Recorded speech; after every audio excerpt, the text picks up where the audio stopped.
Hello, my name is Julie Herr, and today we'll be talking about the teacher interview project. I got the honor to interview two amazing special ed teachers, in my opinion. One was Jake Hosington. I was interested in interviewing him after I spent 3 weeks in his classroom. His classroom is more of a setting of a resource room, but I really enjoyed his connection with the kids and how he handled just everyday teaching and behaviors. He graduated from MSU. He is on his third year of teaching, and he graduated from the same program as us, so I thought that was interesting, as he had some of the same teachers and varying philosophies also. He is at Waseca High School, and he is the DCD mild to moderate teacher, and he also is the autism teacher. The second person I had the honor of interviewing, it was Janine Eady. She is a parent to a friend of mine that graduated with me. She's been an elementary ed teacher for the longest time that I could remember. Over 20 years of teaching experience combined with special ed and elementary. This is her first year back as a special ed teacher at the high school in Owatonna, and she does DCD mild to moderate also. For the questions, what is your advice for first year special education teachers? Mr. Hosington had some really good advice. He said to utilize resources that other SPED teachers have. There is a fellow SPED teacher that has rooms and rooms of binders and materials to use, and he finds that very useful, and she's very willing um, to help him out if he has any questions. There's also case facilitators at Waseca schools who do the evaluations. So if he has any questions, they're there, and they're considered the administration. So they're there in the building at all times. So he has easy access to go ask them questions. And it's no longer just the senior high school in Waseca, it's the junior high also, so even more resources. He also had really good advice with Paris. He said don't become their best friends. It becomes very difficult to discipline if it's needed. He used an example of being on cell phones. There's a pair that's constantly on cell phones, and the first, couple months they were buddy-buddy, and so now it's really difficult for him to be able to tell her to get off of it. She doesn't take him seriously. With Janine, she also said that set boundaries with pairs is key. And then to not ask a pair to do something that you wouldn't do. If you're not going to be able to change a diaper and willing to change a diaper, then don't ask someone else to. And I thought that's really good advice because just with substitute pairing, I mean, there's a lot of things that you're like, I have to do this. I have no training or experience with it, and the teachers do, but yet you're the one that's doing it. So I feel that the teacher needs to be able to take charge and do those things also, so that the parents don't feel like they're the only ones in the trenches. The next question is, how much time do you spend outside the school day working on SPED paperwork?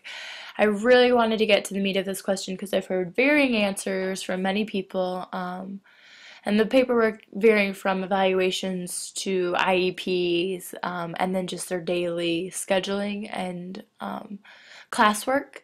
Mr. Hosington said, I spent a lot of time outside of class working on it at first.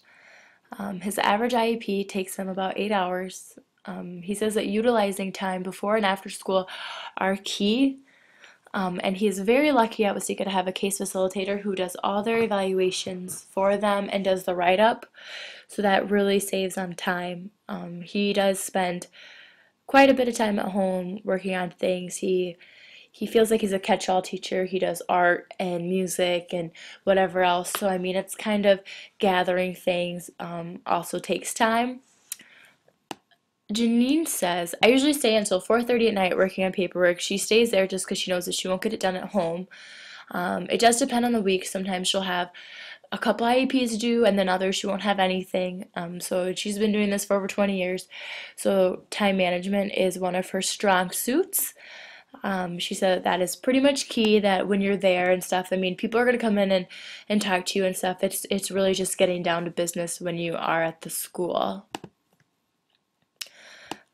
I asked, what types of resources do you recommend for new teachers?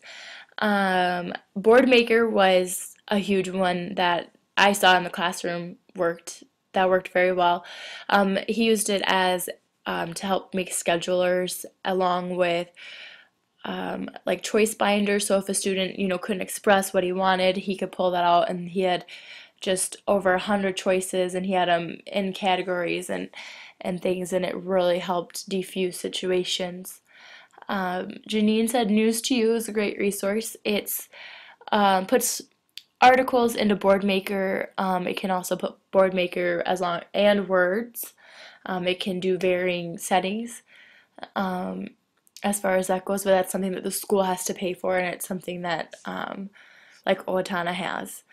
And then they both said that people are one of the greatest resources as far as teachers that you had in college, colleagues, people you graduated with.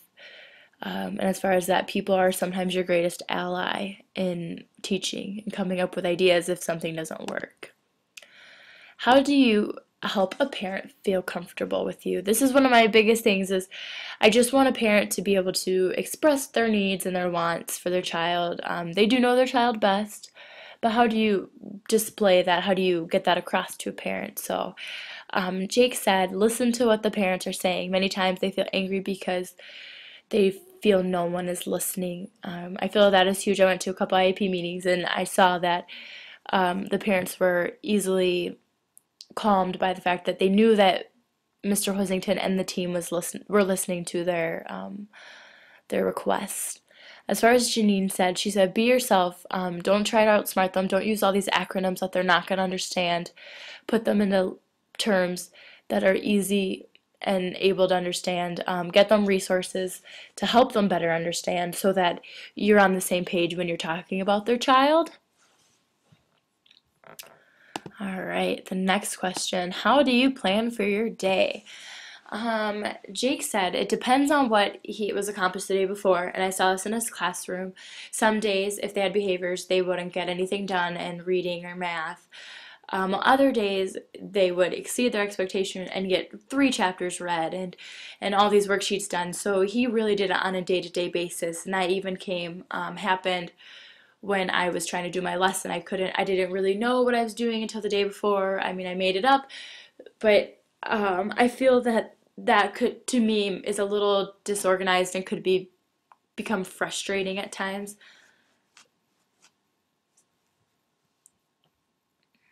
Janine uses everyday math. This keeps them on track with what to do with the basal system so they know. I asked, how do you organize paras?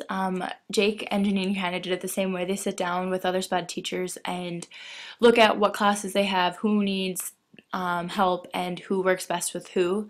So, and to always have people cross-trained because people are gone often. How do you communicate with paras? Jake uses emails, and Janine is an email and talking to them kind of person.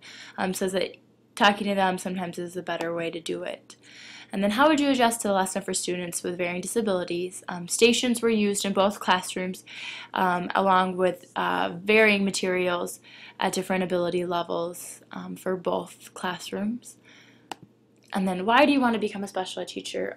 Jake had a personal experience. His mom worked at a state hospital, and she brought home a patient every year, even after the hospital was closed, and worked with him at a group home for holidays, so he felt very connected to that and excited.